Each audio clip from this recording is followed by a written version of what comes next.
For the first flower on my bookmark, I'm going to find the natural place that the threads divide and split it 3 and 3. I'm using about an 18-inch piece of thread and 3 strands. We're going to thread the needle and then knot the other end. I make a knot in the end by twisting it around my finger, roll that to the end of my finger, and then pinch it with the other and pull, and that creates a little knot. The part we threaded through the needle will just hang loose, and I use my finger to guide the tip of the needle. We'll come up at the highest place on the petal, pull it through the cork fabric, and then insert our needle at the bottom of that petal. Then very carefully bring your needle up as close as you can to that first stitch. And this one we're going to insert about halfway down the petal. And then we'll do the same thing on the other side of our first stitch, as close as you can to the first stitch and only about halfway down. And then we continue to fill in the petal like that, making your stitches as close together as you can and alternating between going halfway down the petal and all the way down to the bottom. This makes it so that it doesn't get too crowded at the bottom where it narrows. Just keep your stitches close together and make sure you're starting each stitch on the line as it outlines. And we'll just continue on the other side like that until you've completely filled the petal space. Then you should have enough thread to move on to the next petal or two, and when you get to where you only have about 4 inches left of your thread, slide your needle under some of the existing stitches, make a loop, and go through the loop 2 times. This will create a little knot. Once you pull it tight, then you can snip it off and start with a new strand. And that's how we will tie off each of these stitches when we're done with a color. Now we'll do a lazy daisy stitch by coming up at the center of this flower. Insert your needle right down next to where you came up, leave a loop, and then we're going to bring our needle up at the end of one of those lines or petals, pull it tight, and this will create a little petal. And then you're going to insert your needle on the outside of the loop to secure it.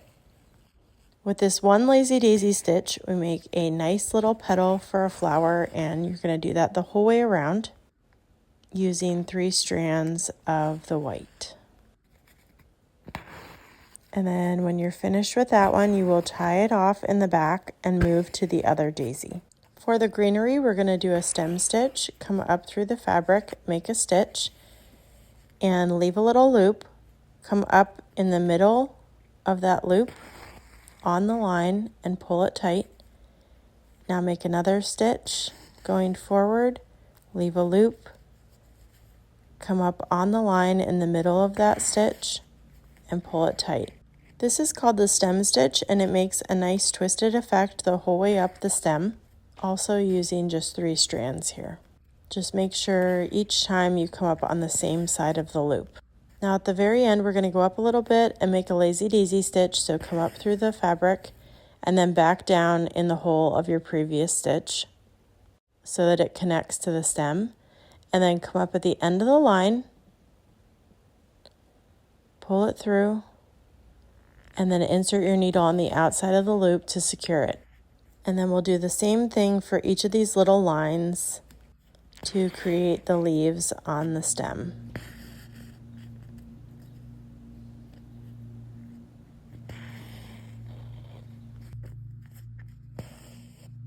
Then once you do those leaves, you can go over to the other side and do the stem stitch the whole way up that vine.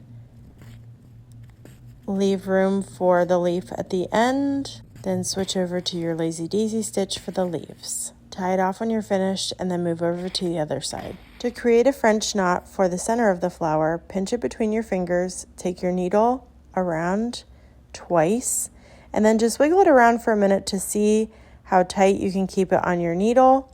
Insert the needle back down next to where you came up, pinching it the whole time with that opposite hand. Don't let go until you've pulled the thread most of the way through, and then gently release, and it will create this knot.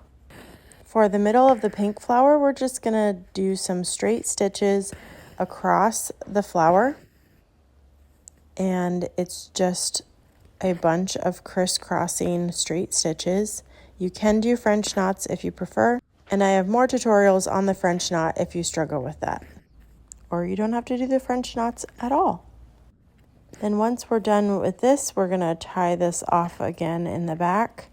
I'll do another example of the French knot here so you can see. This time I set it down on the table and pinching it with my fingers, I go around twice with my needle, and you just want to keep it tight with your left hand, and you can move it around to see how the twists stay on the needle, and then you're going to insert it down into the middle of that flower again, and then we'll start to pick it up.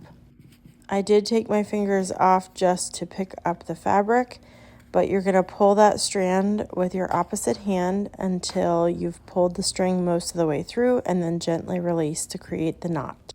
And if it's too tricky, you don't have to do those French knots. Now we're going to line up our two pieces of the cork fabric, and we're going to take a string that goes roughly about 2.5 times around the circumference of the heart. Now your cork may already have the notches for the holes, but I'm going to show you how I space those out. I do every 1/2 centimeter and make sure I have the same number of dots on each side going up to where it starts to turn. Split your long thread in half, so we're just using 3 strands, and we're going to go inside the 2 pieces of the material and just go through the back one with a knot in the end. Now come around to the front and push your needle through that first dot that we've got there.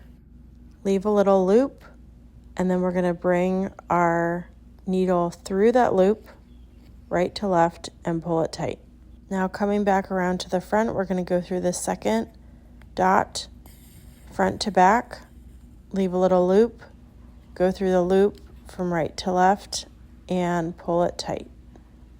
And you'll continue like that, making sure that you keep your pieces of fabric tight together and that they're lined up properly. And you'll see as we go that this creates a little line of stitch across the top of the heart too, or across the edge, so it kind of covers over the raw edges of our fabric. This is called the blanket stitch, and it's a really nice finish for the bookmarks like this.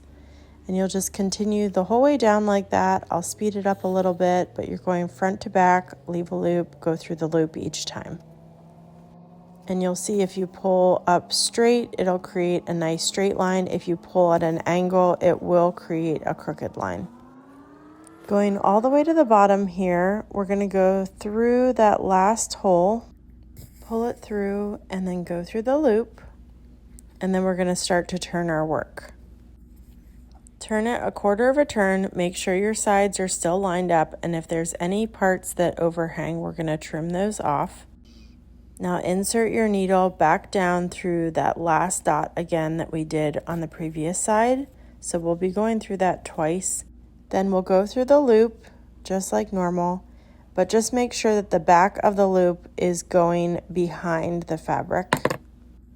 And when you pull it tight, it should look like this on the other side.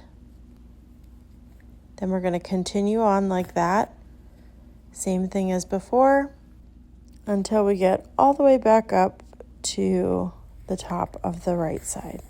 Go through your last loop and pull it nice and snug. Now we're going to open the 2 pieces of the heart and carefully slide our needle under that last stitch inside. You'll leave a little loop here, and we're going to go through the loop 2 times with our needle to create a little knot in the end. I'm going to be very careful about this. Pull it nice and tight.